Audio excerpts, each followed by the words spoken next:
জিয়াউর রহমান তিনি শুধু একজন রাষ্ট্রপতি ছিলেন না, তিনি ছিলেন একজন সাহসী সৈনিক, একজন সংগঠক এবং সংকটের সময় দৃঢ় নেতৃত্বের প্রতীক।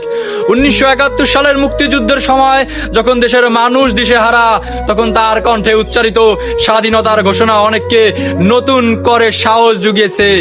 একজন সেনা কর্মকর্তা হিসেবে তিনি যুদ্ধক্ষেত্রে দায়িত্ব পালন করেছেন নিষ্ঠা ও সাহসিকতার সাথে। মাননীয় স্পিকার, স্বাধীনতার পর যখন দেশ ধ্বংসস্তূপে পরিণত, অর্থনীতির ভঙ্গুর, প্রশাসন দুর্বল, তখন তিনি দায়িত্ব নেন দেশকে গড়ে তোলার। তার নেতৃত্বে কৃষি উৎপাদন বাড়ানোর উদ্যোগ নেওয়া হয়, গ্রামীণ উন্নয়নে জোর দেওয়া হয় এবং স্বনির্ভরতার পথে দেশকে এগিয়ে নেওয়ার চেষ্টা করা হয়। তিনি বিশ্বাস করতেন বাংলাদেশের উন্নয়ন সম্ভব গ্রামকে উন্নয়ন করার মাধ্যমেই।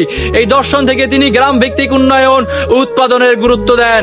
আরেকটি গুরুত্বপূর্ণ বিষয় হলো তিনি বহুদলীয় গণতন্ত্র পুনঃপ্রবর্তনের উদ্যোগ নেন, যা দেশের রাজনৈতিক পরিসরে নতুন মাত্রা যোগ করে। মাননীয় স্পিকার, একজন নেতার মূল্যায়ন শুধু তার পদ নিয়ে নয়, তার সময়ের কঠিন সিদ্ধান্ত এবং দেশের জন্য তার অবদান দিয়েও করা হয়। সেই জায়গা থেকে বলতে হয় জিয়াউর রহমান বাংলাদেশের ইতিহাসে এক গুরুত্বপূর্ণ ভূমিকা রেখে গেছেন।